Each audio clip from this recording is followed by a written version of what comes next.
Hi, my name is Josué Pedroza, and welcome to Crash Course U.S. History, where today we will be talking about the Great Depression and the New Deal.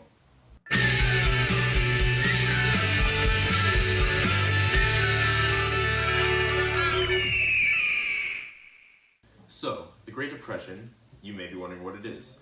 Well, it's not the depression that you're thinking of where you're just bummed out. No, not that. We're talking about economic depression today. There were four causes of the Great Depression. One was the closure of the banks. The bank closures were caused by the stock market crash. The stock market crash occurred in 1929 on a day called Black Tuesday, not associated with Black Friday, although both do result in low prices, although for different reasons. The stock market crash signaled the beginning of the 12-year Great Depression. Although cities were prospering even after the stock market crash, farmers were struggling due to a lack of government subsidies that were previously available during World War I. The third cause of the Great Depression was a lack of confidence that led to underconsumption. Due to the bank closures and stock market crash, consumers had a lack of confidence and refused to buy money. Instead, they took their money out of the banks and decided to hoard it at home. They wouldn't buy stuff, which led to overproduction and underconsumption. The fourth cause was laissez-faire capitalism. I'm not sure if I pronounced that right, I don't speak French. But laissez-faire capitalism means that the government doesn't interfere with businesses and pretty much lets them do whatever they want. This resulted in businesses failing, banks not being stable, and pretty much the government couldn't do anything about it because the president at the time, Herbert Hoover, did not want to interfere with the businesses. In 1930, the Hawley-Smoot Tariff was passed. It implemented protectionist trade policies meant to boost the American economy by making foreign goods more expensive, therefore relying on Americans to buy domestic goods. This tariff, sponsored by Senator Reed Smoot and Representative Willis C. Hawley, raised U.S. tariffs on over 20,000 imported goods. It was the second highest tariff in the U.S. in 100 years. However, it did result in a major reduction of American exports by more than half during the Depression. Other countries were upset that the tariffs on their goods were raised, so they decided to be karma and raise the tariffs on us. Times were tough and people couldn't really afford housing, so they moved into shanty towns called Hoovervilles, named after Hoover, who was blamed for the Great Depression. People used Hoover blankets or newspapers to keep themselves warm since they couldn't afford blankets. Instead of cars, people had Hoover wagons, which was a car, but instead of fueled by gasoline, it was pulled by a horse since they couldn't afford gas. Hoover leather was cardboard used to line shoes since they couldn't afford leather, and Hoover flags was an empty pocket turned inside out, like so. It was their way of saying, Hoover sucks, he is the reason we are poor.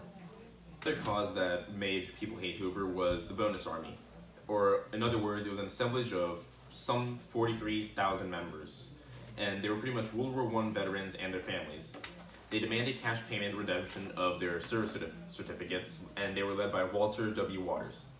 However, Herbert Hoover refused to give them their money early, and this pissed off so many veterans. This was one of the things that led to the election of FDR in 1932.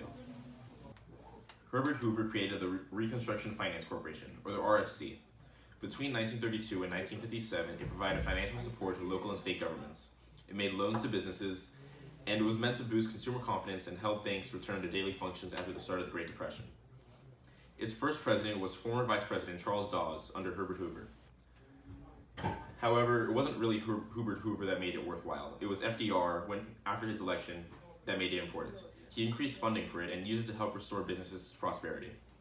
Speaking of FDR, or Franklin Delano Roosevelt, he was elected in 1932 after people decided they did not want Hoover anymore and it was time for a change. Being associated with the Roosevelt family meant that the voters thought he was going to bring another age of progressive reform. FDR was married to his fifth cousin once removed, whatever the hell that means, Eleanor Roosevelt, who was Teddy's niece. Although he married his cousin, he was not from Alabama. FDR created the New Deal, suffered from polio, and kicked Hoover's butt in the election in 1932. He was elected in the midst of the Great Depression. Since he was suffering from polio, the common American person saw that he was going through a struggle, and they kind of related to him since they were also going through their own personal struggles. So he was seen as the president of the people. His first 100 days in office were dedicated to the New Deal, and the New Deal was unprecedented federal legislation in which labor, communication, and finance reforms were passed. In addition, he was the only U.S. president to serve more than 2 terms. During these 100 days, FDR presented a series of initiatives to Congress designed to counter the Great Depression.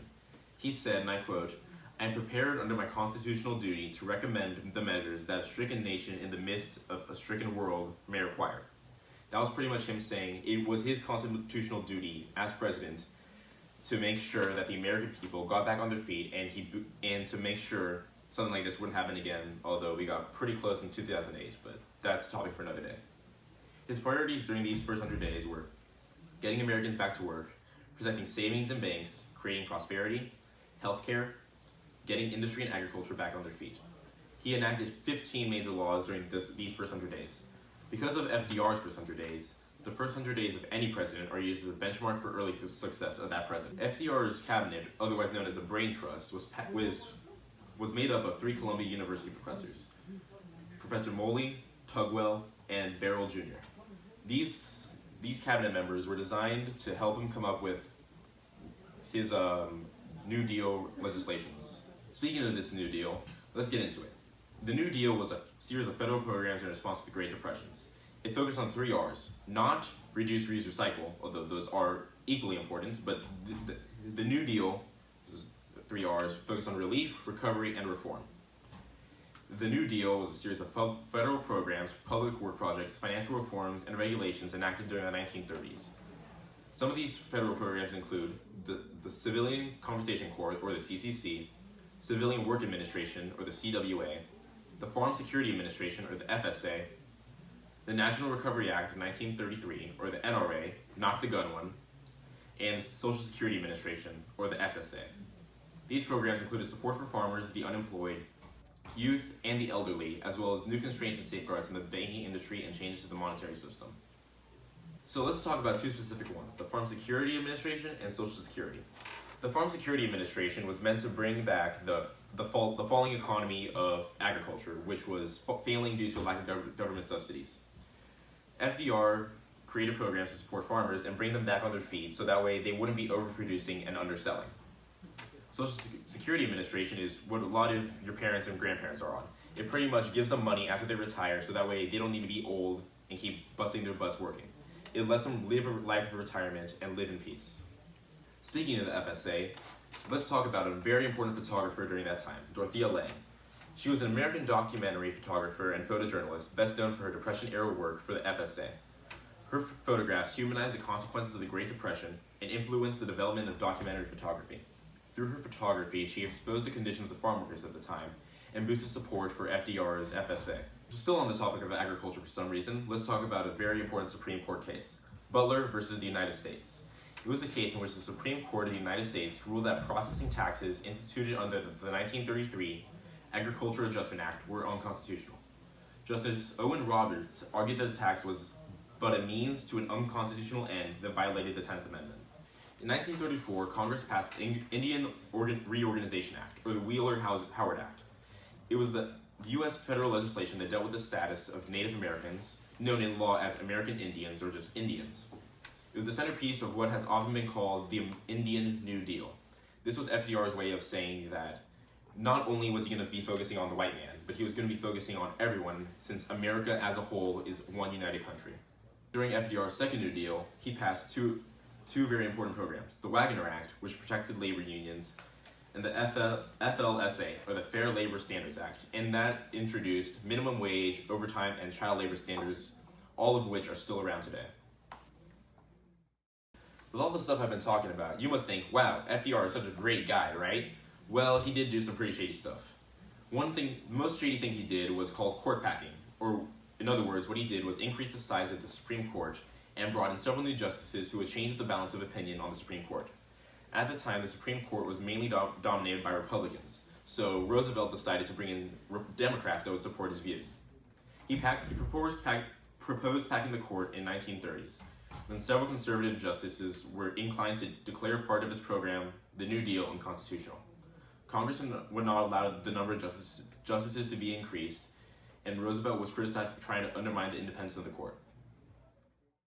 That's all the time we have for this video. See you guys next week on Crash Course US History. We'll be talking about more history stuff.